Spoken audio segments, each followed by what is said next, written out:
इसके अलावा और भी अगर आप सेंटर की बात करेंगे तो बहुत सारे सेंटर पे लोगों को पकड़ा गया, लेकिन पुलिस ने छोड़ दिया। हाँ, स्कूल मैनेजमेंट ने छोड़ दिया। तो जो उसमें बायोमेट्रिक वाले थे उनकी सेटिंग हुई जो है परीक्षा माफियाओं से। बिल्कुल, इसमें अधिकारियों से लेके, नेताओं से लेके, संस्था से लेके परीक्षा माफिया सबकी सहमति, वरना अगर सहमति नहीं होती तो निश्चित रूप से ये सभी लोग जेल में रहते। लेकिन कोई दुनिया की कोई बहुत बड़ी चीज था ना, वो तो जितने लोग को छाटना है छाट के दे दिया, बाकी आप कहाँ जाके कहेंगे कि हम इतना किए थे, हम उतना किए थे। कोई भरोसा नहीं, कोई भरोसा नहीं।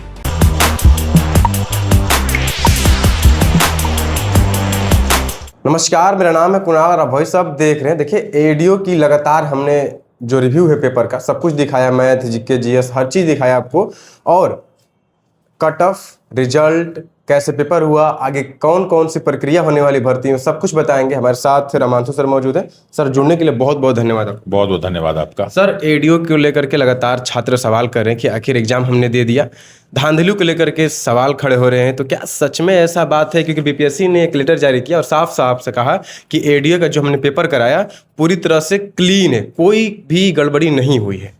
अगर गड़बड़ी नहीं होती तो जो एसआईटी ये गठित की गई है, ये तो कन्फर्म है कि बीपीएससी के कहने पे एसआईटी का गठन नहीं हुआ है, और ना ही छात्रों ने कोई मांग की थी एसआईटी को गठन करने के लिए। फिर भी एसआईटी का गठन हुआ और बिहार पुलिस ने जो है एसआईटी का गठन किया। कहीं ना कहीं उनको इनपुट तो मिला ही था, और इनपुट के आधार पे नालंदा, गया, शेखपुरा, मुंगेर और बेगूसराय से लगभग 30 लोग के करीब गिरफ्तार हुए। मुंगेर से 22 लोगों की गिरफ्तारी। हाँ, टोटल कुल मिलाकर देखा तो 30 के करीब लोग गिरफ्तार हुए हैं अलग अलग सेंटर से। ये तो वो लोग हैं जो गिरफ्तार हुए। इसके अलावा और भी अगर आप सेंटर की बात करेंगे तो बहुत सारे सेंटर पे लोगों को पकड़ा गया, लेकिन पुलिस ने छोड़ दिया। हाँ, स्कूल मैनेजमेंट ने छोड़ दिया, उनको पकड़ा नहीं गया। उसी की एक जो है जानकारी आपको सोशल मीडिया से मिली होगी कि पटना के बीएन कॉलेजिएट में भी ऐसी घटना घटी थी, लेकिन वहां के टीचरों ने और वहां के पुलिस ने उनको छोड़ दिया। ये घटना घटी थी, छोड़ दिया गया। अब ये घटना किस स्तर पे घटी थी ये नहीं, इसके वीडियो भी, साक्ष्य भी उपलब्ध हैं। सारे के सारे बच्चे आरोप भी लगा रहे थे कि सर ऐसा ऐसा हुआ है। सर, बड़ा खुलासा कर रहे हैं। खुलासा नहीं, ये जानकारी सोशल मीडिया पे अवेलेबल है। ये जो हमारे जैसे जो है 17-18 का जो पेपर था उस दिन ऐसा हुआ था, हम लोग भी देख रहे थे। तो हम लोग को भी यही लगा कि छोटे स्तर पे होगा, कोई बहुत बड़ा स्तर नहीं होगा। लेकिन जब एसआईटी का गठन करके उनको पकड़ा गया तो लगा कि बात जो है बहुत दूर तक है, जिसकी जानकारी निकल के आ रही। और फिर जब सारे बच्चों ने उसको कोरिलेट करना शुरू किया तो मालूम चला कि ये घटनाएं कई जगहों से जुड़ी हुई और कई स्तर पे इस तरह की सारी घटनाएं घटी हैं। चूंकि ये एक एग्जाम ऐसा था जो सिर्फ एक ही बार में इसमें सिलेक्शन है, इसमें कोई पीटी मेंस इंटरव्यू का नहीं था, सिर्फ एक ही एग्जामिनेशन था। और अगर इस एग्जामिनेशन में आपकी सेटिंग अच्छी हो गई तो बिना हींग और फिटकरी लगे एक बार में ही आप सेलेक्ट हो गए और एक नौकरी आपको मिल जाएगी। और कुल मिला के इसमें लगभग 746 सेंटर बनाए गए थे और लगभग 735 पोस्ट है। तो अगर देखा जाए कि हर सेंटर में एक साथ भी अगर सेटिंग कर ली जाए तो सारा का सारा काम हो जाएगा, और एक के लिए करना तो बहुत आसान है। तो इन सारे के सारे करने के पीछे कौन ऐसा व्यक्ति है जो काम करा सकता है? तो जो उसमें बायोमेट्रिक वाले थे उनकी सेटिंग हुई जो है परीक्षा माफियाओं से। और ये जो साई एडुकेयर है, साई कम्युनिकेशन जो है, साई एडुकेयर प्राइवेट लिमिटेड, जो जयपुर की कंपनी है, राजस्थान कंपनी, इसको बायोमेट्रिक की जिम्मेदारी दी गई थी। ये कंपनी कहती है कि हम लगभग 13 जिलों में, मतलब 13 राज्यों में हम ये सारा काम कर रहे हैं। ठीक है भाई, अच्छी बात है आप काम कर रहे हैं, लेकिन अभी गुजरात हाई कोर्ट का एक रिक्रूटमेंट एग्जामिनेशन हुआ था, उसमें इस कंपनी को गुजरात सरकार ने और एनटीए ने 1 साल के लिए जो है बैन कर दिया, ब्लैक लिस्टेड कर दिया। ये घटना घटी अक्टूबर 2025 में, ठीक है, जबकि वो परीक्षा हुआ था अक्टूबर 2024 में। और उसी के बीच जो है अगस्त 2025 में बीपीएससी द्वारा इसको हायर किया गया और हायर करके बीपीएससी एडीओ का एग्जाम दिया गया। इसके पहले इसी संस्था को जो है 71st बीपीएससी का भी जो है एग्जाम कंडक्ट कराने को दिया गया था बायोमेट्रिक का, इसी कंपनी को।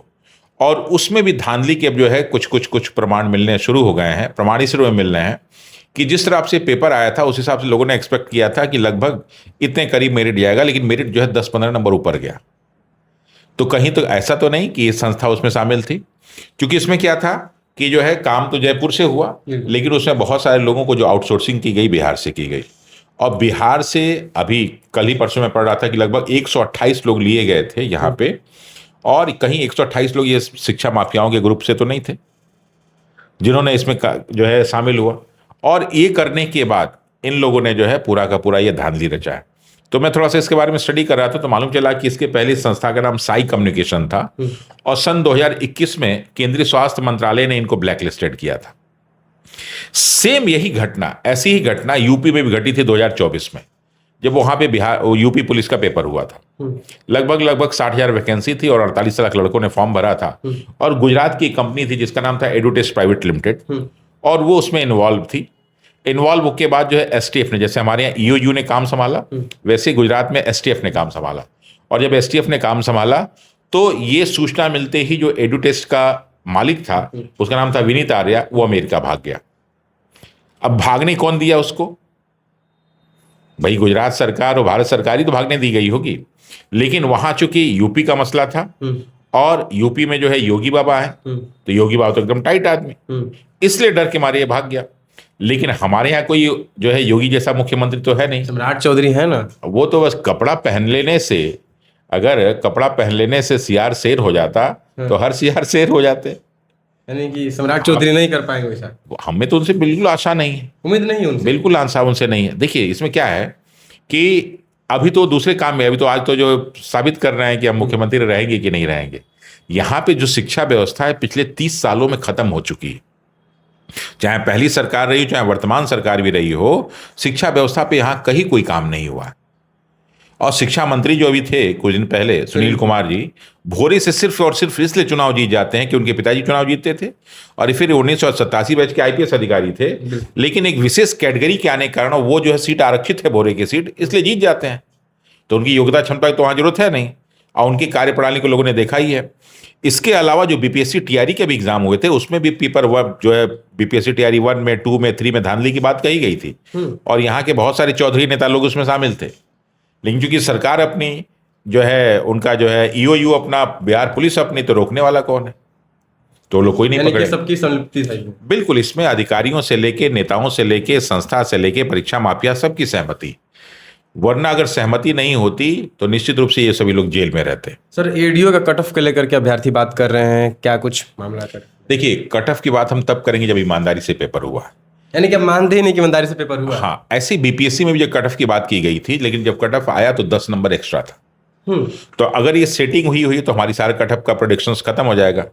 अगर हमसे कोई पूछे कि पेपर के हिसाब से सर प्रोडिक्शंस क्या है, तो मैंने यही कहा था कि जिन बच्चों का 65% मार्क्स जनरल में, यानी 130 प्लस मार्क्स है, वो वाले लड़के इक्वी परसेंटाइल इक्वेटिंग सिस्टम जिसमें अपनाया गया है नॉर्मलाइजेशन के लिए, उसमें एंट्री करेंगे और फिर उसमें जो है नंबर का ऊपर नीचे होगा और फिर उसमें लड़के सेलेक्ट हो गए, कितने सेलेक्ट हुए कितने नहीं हुए। तो हमने तो प्रेडिक्शंस किया था 65% प्लस मार्क्स।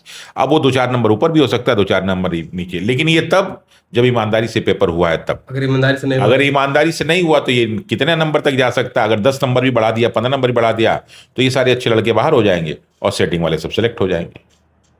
यानी कि बीपीएससी पे अभी भी संकोच है? नहीं, बीपीएससी पे समस्या इस बात की नहीं कि उसने पेपर कराया कि नहीं। बीपीएससी को जब ये मालूम हो गया कि ये ब्लैक लिस्टेड कंपनी है, जानती हुई भी, और ये भी जानती है कि हमने भी 71st बीपीएससी से कराया था, उसमें मैंने इसको नोटिस जारी किया है क्योंकि इसने 13,500 बच्चों का जो है, इसने जो है क्या नाम है वो नहीं किया, बायोमेट्रिक नहीं किया।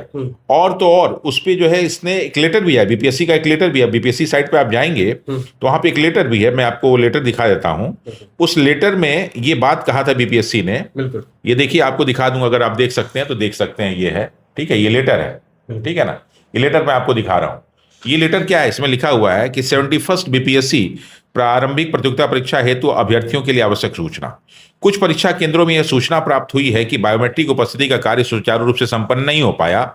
इस संबंध में अभ्यर्थियों को स्पष्ट किया जाता है कि बायोमेट्रिक उपस्थिति न हो पाने की स्थिति में उन्हें किसी प्रकार की चिंता करने की आवश्यकता नहीं है, क्योंकि उनकी भौतिक उपस्थिति की अंकन प्रक्रिया प्रवेश पत्र पर पूर्ववत की जा चुकी है।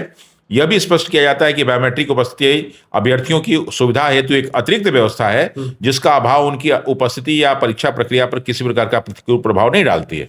तो जब बायोमेट्रिक की कोई आवश्यकता ही नहीं है तो ऐसी संस्था को आप पैसा देके क्यों बर्बाद कर रहे हैं?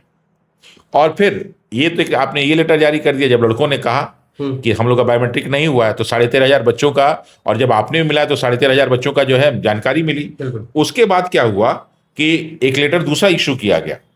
दूसरा क्या इशू किया गया? बीपीएससी के द्वारा जो है उस संस्था को जारी किया गया, साई एडुकेयर को, कि आप जो है इतना पैसा लिए और लगभग 13,500 बच्चों का आपने जो है बायोमेट्रिक नहीं लिया है, तो आपके ऊपर कठोर कार्रवाई की जाएगी। ठीक है, लेकिन पता नहीं क्या कठोर इन्होंने कार्रवाई किया, कोई भी कार्रवाई नहीं किया, कोई अभी तक सुनवाई नहीं, कोई सुनवाई नहीं। और परिणाम स्वरूप क्या हुआ कि जो है एडीओ में सारा का सारा घोटाला सामने आ गया। सर रिजल्ट को लेकर बात कर रहे हैं कि कब तक रिजल्ट आ जाएगा और कैसा रहेगा? अब देखिए, अगर ईओयू ईमानदारी से जांच करे और इसमें सारे मुख्य साजिशकर्ता को पकड़ लिया जाए तो हो सकता है एग्जाम दोबारा दोबारा भी हो सकता है, दोबारा हो सकता है। लेकिन अगर लीपापोती कर दिया गया तो फिर इस प्रश्न का बेहतर आंसर राजेश कुमार सिंह जी और सत्यप्रकाश दे पाएंगे कि जो है एग्जाम का रिजल्ट कब आएगा। यानी कि आपके अनुमान से कब तक आ जाएगा? क्या अनुमान? देखिए, अनुमान सही चीजों का लगाया जाता है। यानी कोई अनुमान हमसे कोई कहे कि 2 + 2 = 4 होता है, 2 + 4 = 6 होता है, तो हम कहेंगे 4 + 4 = 8 होता है। ये एक होता है, तथ्यों को किया जाता है। जब तथ्य जो है आगे जाके बदल जाए और तोड़ मड़ोड़ के पेश किए जाए तो स्वाभाविक है कि आपका एक्सपेक्टेशंस फेल हो जाएगा। लेकिन अगर सब मतलब जो है सबका लीपापोती कर दिया गया तो हमें लगता है कि 2 से 3 महीने में रिजल्ट, 2 महीने में रिजल्ट निकाल के और ये अपॉइंटमेंट का काम शुरू कर देंगे। उम्मीद भी करते हैं कि बीपीएससी से अच्छे से रिजल्ट दे सकती है। आप रिजल्ट में देखने, कोई रिजल्ट में कोई बहुत बड़ी चीज थन है, वो तो जितने लोग को छाटना है छाट के दे दिया, बाकी आप कहाँ जाके कहेंगे कि हम इतना किए थे, हम उतना किए थे? कोई भरोसा नहीं, कोई भरोसा नहीं। चलिए देखिए, एडीओ को लेकर के लगातार सवाल आ रहे थे कि रमांशु सर से पूछिए, तो हमने पूछ लिया। क्या कुछ कह रहे थे रमांशु सर, किस तरह से बीपीएससी ने ब्लैकलिस्ट कंपनी को जो है वो एग्जाम कराने को दे दिया था, धांधली भी सामने आई थी, 30 लोगों की गिरफ्तारी भी हुई थी, फिर भी बीपीएससी ने कार्रवाई कुछ नहीं किया उस कंपनी पे। और रिजल्ट को लेकर उन्होंने साफ कहा कि अगर अच्छे से रिजल्ट आए तो देखना होगा क्या होता है, फिलहाल अगर नहीं है तो लीपापोती करके ऐसे भी दे दिया जाता है। बहुत बहुत धन्यवाद। चैनल को सब्सक्राइब कर ले, सब्सक्राइब कर।